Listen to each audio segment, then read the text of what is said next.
Ok, entonces continuando con la información que nos puede dar la ecuación de una reacción química, tenemos que del lado izquierdo vamos a tener a los reactivos y del lado derecho vamos a tener a los productos.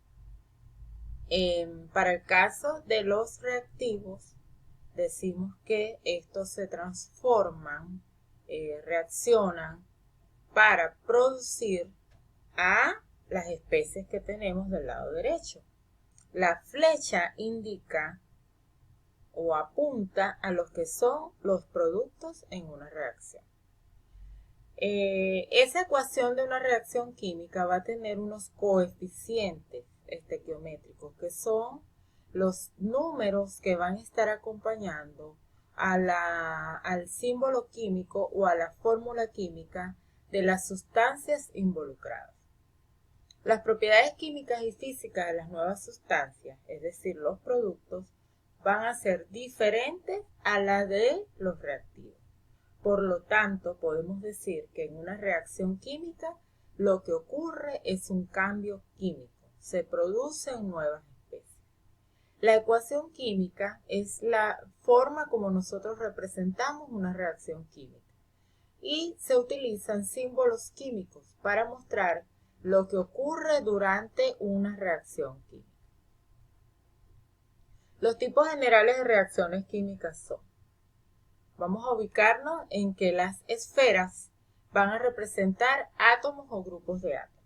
Entonces, tenemos el caso de la combinación, donde vamos a tener dos átomos o tipos de átomos diferentes que, como su nombre lo dice, se van a combinar para formar un nuevo compuesto. En la descomposición vamos a tener una moléculas de un compuesto que cuyos átomos se van a separar para formar, para tener en el lado de los productos especies diferentes. En el caso del simple desplazamiento, un átomo entra a ocupar el lugar del otro. Lo vemos acá como que la esfera amarilla entra a ocupar el lugar de la esfera fucsia. ¿Ok? Y en el caso del doble desplazamiento, entonces son dos átomos los que entran a ocupar lugar. Es decir, si comparamos reactivos con productos, podemos observar que en el primer caso la esfera azul entró a ocupar el lugar de la esfera verde, y en el segundo caso podemos observar que la esfera fucsia entró a ocupar el lugar de la esfera amarilla. En las reacciones de combinación, dos sustancias diferentes se unen para formar una nueva sustancia. Entonces tenemos una especie A, una sustancia A se va a combinar con una sustancia B y forma la nueva sustancia AB. Por ejemplo, tenemos aquí varias reacciones. Magnesio más oxígeno forman óxido de magnesio, aluminio más oxígeno forman óxido de aluminio, carbono más oxígeno forman dióxido de carbono, nitrógeno más oxígeno forman monóxido de nitrógeno. Vemos que del lado de los reactivos tenemos dos sustancias diferentes que se combinan, y podemos ver del lado de los productos una sola sustancia que es diferente a las iniciales, es decir, una nueva sustancia. En la reacción de descomposición se separa mediante calor u otra forma de energía una sustancia en dos más simples. Acá vamos a tener una sustancia que se va a separar en dos más simples. Por ejemplo, en el caso del agua, que es el compuesto, el reactivo en este caso, se puede separar, sabemos que a través de diferentes procesos que han sido estudiados, uno de ellos es la electrólisis, podemos separar a los componentes del agua en hidrógeno y oxígeno en estado gaseoso. Ejemplos de reacción de descomposición tenemos aquí varias. Podemos observar que tenemos del lado de los reactivos una especie que a través de diferentes procesos se separa en dos o más sustancias más simples. Si comparamos el reactivo con los productos, vemos que son completamente diferentes, lo cual nos permite asegurar que ha ocurrido una reacción química. En la reacción de desplazamiento o sustitución vamos a tener una sustancia simple que va a desplazar uno de los átomos en una sustancia compuesta. Vamos a tener del lado de los productos, que es lo que vemos a mano derecha, una sustancia compuesta distinta a la inicial, más otra sustancia simple diferente a la inicial. Por ejemplo, la reacción de hierro más cloruro de hidrógeno, entonces vemos que el hierro, cuando comparamos reactivo con producto, ¿qué podemos observar? El hierro entró a ocupar el lugar del hidrógeno y el hidrógeno queda aparte como una sustancia simple. Si comparamos la sustancia simple de inicio, que era el hierro, con la sustancia simple del final, el hidrógeno, son diferentes.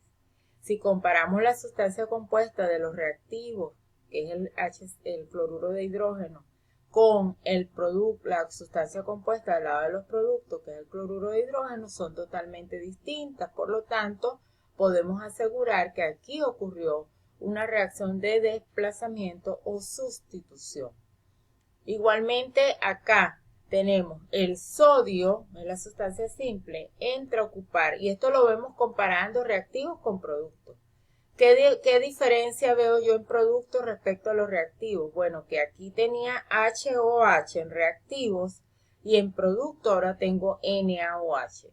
¿Cómo ocurrió esto? Bueno, el sodio entró a ocupar el lugar del hidrógeno, lo sustituye y queda el hidrógeno, no es que se desaparece, queda formando parte de la reacción como producto, pero ahora como sustancia simple. En las reacciones de doble desplazamiento, dos compuestos intercambian parejas entre sí y se forman dos compuestos diferentes. Entonces, vamos a tener, por ejemplo, en la reacción de cloruro de potasio y nitrato de plata, son los reactivos en esta reacción, observamos que en los productos tenemos nitrato de potasio y cloruro de plata. Si comparamos reactivos y productos son distintos. ¿Y qué ocurrió? Bueno, que en este caso, si comparamos este con este, el potasio entró a ocupar el lugar de la plata y obtengo el nitrato de potasio. Y si comparamos este con este, o este con este, tenemos que la plata entró a ocupar el lugar del potasio y obtenemos cloruro de plata. Por ejemplo, acá tenemos nitrato de plata más cloruro de sodio. Produce cloruro de plata más nitrato de sodio. Acá tenemos los reactivos, acá tenemos los productos. Cuando comparamos reactivos y productos, vemos que para el caso del cloruro de sodio, lo que ocurrió fue, al comparar con el producto, lo que ocurrió fue que la plata entró a ocupar el lugar del sodio. Y si comparamos ahora nitrato de plata con este producto, nitrato de sodio, ¿qué fue lo que ocurrió? El sodio entró a ocupar el lugar de la plata. Dos átomos pasaron a ocupar lugar de otro, se intercambian las parejas, se formaron dos compuestos diferentes. Esto es una reacción de doble desplazamiento. Ok, llegamos a una parte muy importante de este contenido y es el balanceo de las ecuaciones químicas. Para nosotros representar las relaciones cuantitativas de una reacción, su ecuación química debe estar balanceada. Una ecuación balanceada va a ser aquella que contiene la misma cantidad de átomos de cada tipo de elemento en cada uno de los lados de la ecuación. Ese balanceo lo va a hacer usted. Cada quien debe balancear sus ecuaciones. ¿Cuáles son los pasos de balancear? Bueno, lo primero es identificar a los compuestos. Debemos identificar también quiénes son los reactivos, quiénes son los productos. Lo segundo, escribir la ecuación química sin balancear. Y luego vamos a balancear. ¿Qué es balancear? Nosotros vamos a estar añadiendo unos números que nos permitan, como dice la definición, igualar las cantidades de cada átomo presente en la ecuación química. ¿Ok? Entonces, para balancear nosotros debemos en primer lugar contar y comparar los elementos. ¿Cuál es la secuencia en la cual deberíamos trabajar? Debemos balancear primero los metales, luego los no metales, luego el hidrógeno y por último el oxígeno. Y luego debemos comprobar el balance. ¿Cómo hacemos esto nosotros? Contando qué es lo que tenemos del lado de reactivos y productos, y estas cantidades deben resultar iguales para nosotros decir si la ecuación está balanceada. ¿Cómo balancear una ecuación? Por ejemplo, tenemos la siguiente ecuación. Nitrógeno más hidrógeno produce amoníaco. Esta es una ecuación sin balancear. Lo primero es identificar que nitrógeno e hidrógeno que están ubicados a la izquierda son los reactivos. La flecha, repito, apunta a productos o a producto. En este caso tenemos un solo producto que es el amoníaco. Los coeficientes estequiométricos son utilizados para balancear la ecuación y esto permitirá que el número de átomos sea igual en reactivos y productos. ¿Quiénes son esos coeficientes estequiométricos? Los números que nosotros vamos a estar añadiendo para lograr que la cantidad de átomos del lado de reactivos se haga igual a la cantidad de átomos del lado de productos. En la ecuación sin balancear, ¿qué puedo yo leer? Que del lado de reactivos tengo 2 átomos de nitrógeno y 2 átomos de hidrógeno. Y del lado de productos tengo un solo átomo de nitrógeno y 3 átomos de hidrógeno. Entonces, como tengo 2 átomos de nitrógeno del lado de reactivos y un átomo de nitrógeno del lado de productos, debo colocar un 2 al lado del nitrógeno del lado de productos, que es donde me falta. Ese 2 va a multiplicar tanto a nitrógeno como a hidrógeno. Un 2 que yo coloque aquí delante va a multiplicar tanto a nitrógeno como a hidrógeno. Entonces, ahora del lado de producto tengo 2 por 1, 2 átomos de nitrógeno y 2 por 3, 6 átomos de hidrógeno.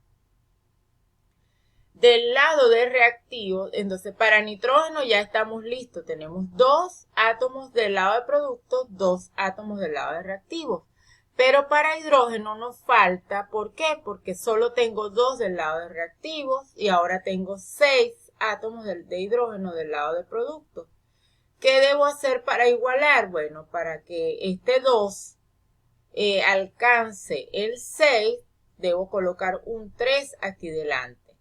Para que yo al multiplicar 3 por 2 me dé 6, que es el número de átomos de hidrógeno que tengo del lado de productos. De esta manera la ecuación quedó balanceada.